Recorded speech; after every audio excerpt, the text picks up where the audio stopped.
Hey everybody, and welcome to the official Select Screen Subs vs Dubs bonus video. Now, I'm going to tell all of you right up front, if you haven't already seen the main Subs vs Dubs video, well then you need to go watch that first. Because while I'm not going to be directly referencing it a ton, there are still a few key pieces of information that I'm basically just going to assume you already know. And so now that we're all on the same page here, what do you say we have ourselves a little fun and get lost in the weeds for a few minutes? Okay, so we're gonna go back in time a bit from the example I used in the full video to look at that first bit of localization going on in this episode of Yu Yu Hakusho. As a quick recap, Kurama and company find themselves in a room controlled by a teenage psychic who has constructed a deadly word game where, if anyone says the word hot, or if they try to enact any form of violence like our friend Hiei does here, well then they get turned to stone and their souls get trapped in one of these glass orbs. Now, as I already mentioned in the main video, this example is a bit more complicated, so if I'm not really careful with how I explain everything here, well, things could get very confusing very fast. So I'm just gonna let you watch a snippet from the dub without any commentary from me first.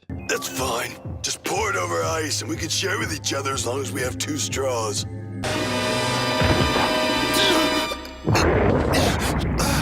Alright, so did you catch it? Did you notice why Kuwabara broke the rules even though he never actually says the word hot? Well, as it turns out, in this game, not only can you not say the word hot, but you can't even say any combination of words that would spell hot, regardless of if they're separated between 2 different words. That's fine. Just pour it over ice and we can share with each other. Share with each other. Each other. H-O-T.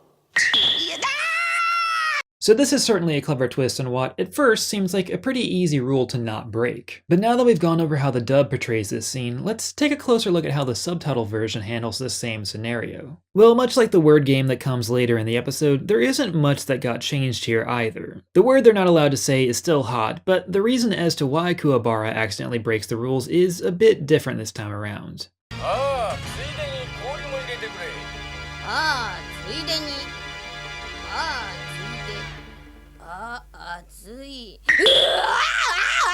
So unlike the English dub where you can't say any words that when combined spell the word hot, in Japanese you can't use any words that when combined syllabically create the word hot. And so this is why each version has 2 different combination of words that breaks the rules. Each other in the English dub and ya-ot for the subtitles. But if you're like me, you might be thinking to yourself, there's something a little weird about one of these interpretations. Personally, I find the subtitle version of this scene to be a bit odd since, at least as it pertains to American English speakers, we don't really pronounce the H and yeah all that prominently.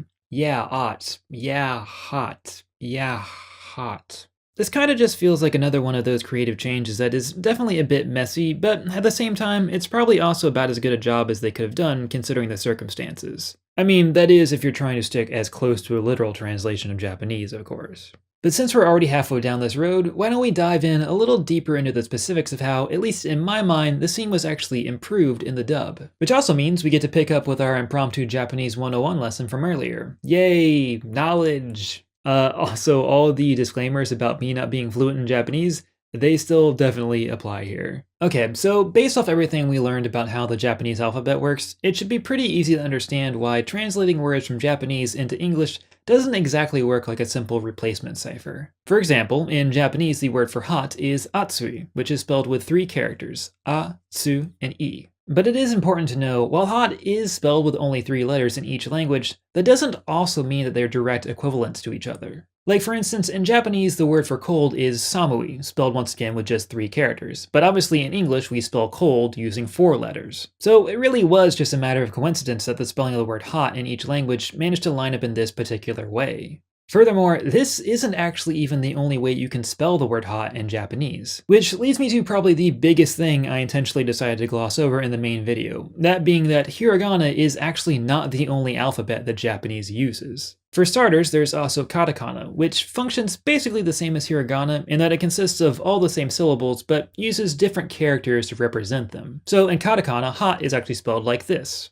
But the last important thing you need to know is, assuming you are someone who reads and writes at, say, above a 2nd grade level in Japanese, it would probably be pretty rare for you to use either of these spellings to begin with. Instead, it's far more likely that you would use the kanji version of the word.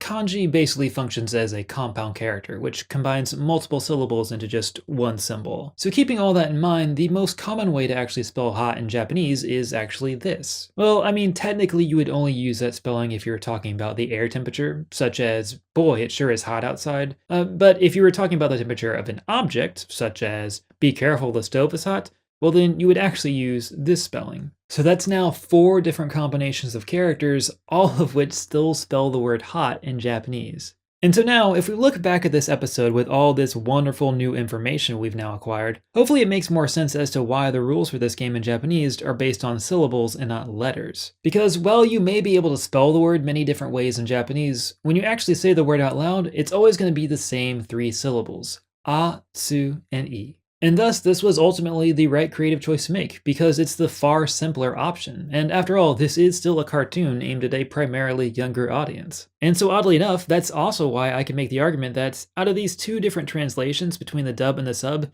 it's actually the dub that might be the more accurate interpretation. Because just like how basing the rules off syllables is the more straightforward option in Japanese, correlating the rules instead to the specific letters you use in English is also the much simpler solution. Once again, the dub may not be the more literal translation here, but I dare say it actually does a better job of preserving the spirit from the original text better, in that it more closely evokes the same experience for an English-speaking audience that a Japanese viewer would have had when watching the original version. And so there you have it, yet another reason as to why I'm right and the internet is wrong.